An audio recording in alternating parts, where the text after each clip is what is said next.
Hello, my wonderful friends. Megas here. Welcome back to the library. I am beyond excited. We're in chapter 1 of the Little Paris Bookshop. Welcome to Book Club. You guys know this has been a dream of mine for so long, and I finally have enough friends to make this happen. I started a book club years ago on Facebook. Guess how many members I had? One. It was just me. And so to have you guys here, you don't even know what this means to me. I have fallen in love with this book. How could this have happened? I just saw the cover at Barnes & Noble, picked it up on a whim. It is so beautifully written. It is so witty. And so we're just going to talk about chapter 1, but I did read ahead, my friends, and I'm going to be coming back to this. Oh my God. And then I already got some pink tabs. I love beautiful writing. There's some of the most beautiful. And even chapter 1 starts out good, but it gets better and better. My friends, I was so excited. I love beautiful prose. I love that witty banter. I love the kind of humor where they don't just spoon feed you. They just put it out there. They don't talk down to you. They trust you'll get it. This is brilliantly written. So can we talk about chapter 1? So I always look at first sentence, first paragraphs in a book.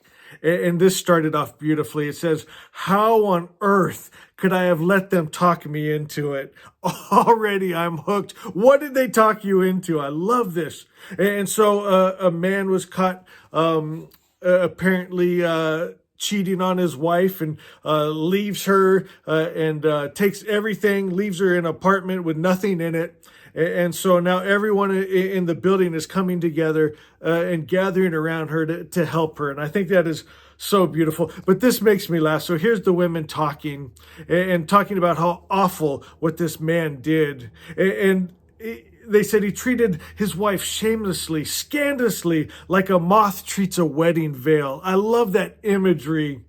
And then she goes on to say, men are monsters, all of them. But then she looks over at Monsieur Perdue. But not you, of course. You are cashmere compared with a normal yarn from which men are spun. I thought that was so humorous, but beautifully written. Oh, do you know what we were going to do? With every chapter, we're going to learn a new French word. So here's the one I came up with for today before we go on. Très bien, because I thought this book is very good. So if you want to write that down, très bien, very good. Well, and then I was thinking, well, it's because this book is so good. So I thought, well, we better do another one. We better do book.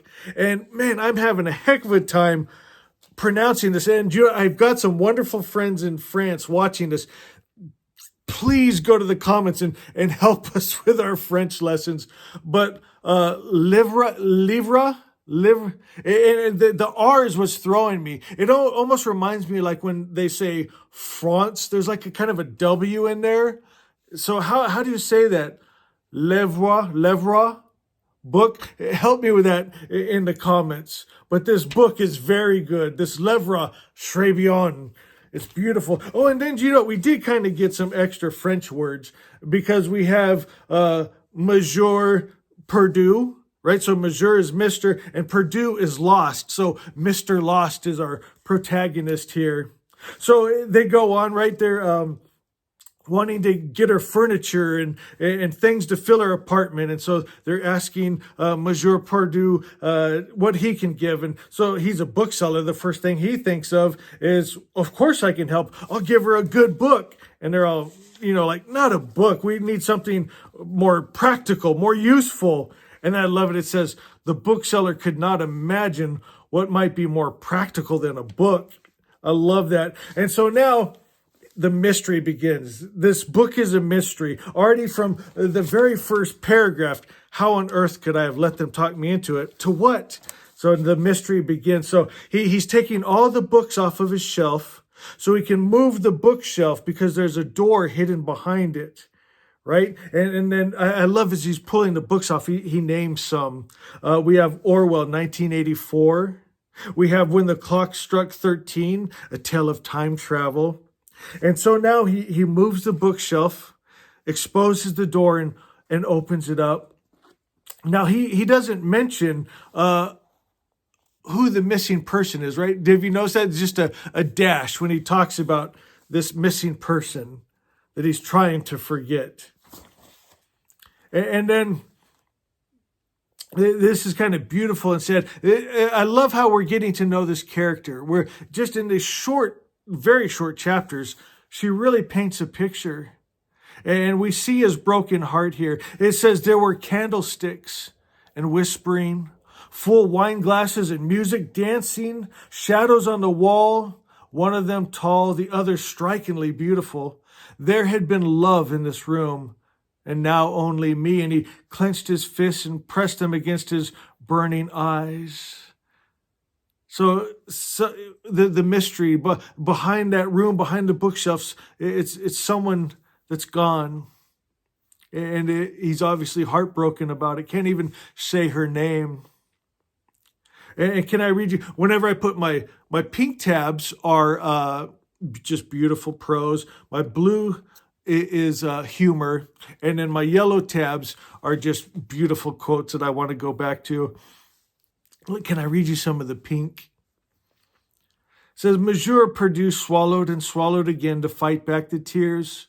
His throat was too tight to breathe and his back seemed to glow with heat and pain.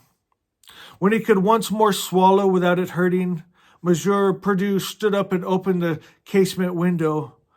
Aromas came swirling in from the back courtyard, the herbs from the Goldenberg's little garden, rosemary and thyme mixed with the massage oils used by Che, the blind foot whisperer.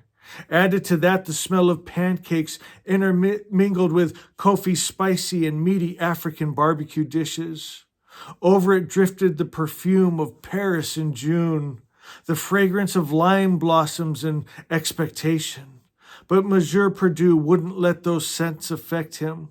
He resisted their charm. He'd become extremely good at ignoring anything that might in any way arouse feelings of yearning, aromas, melody, the beauty of things.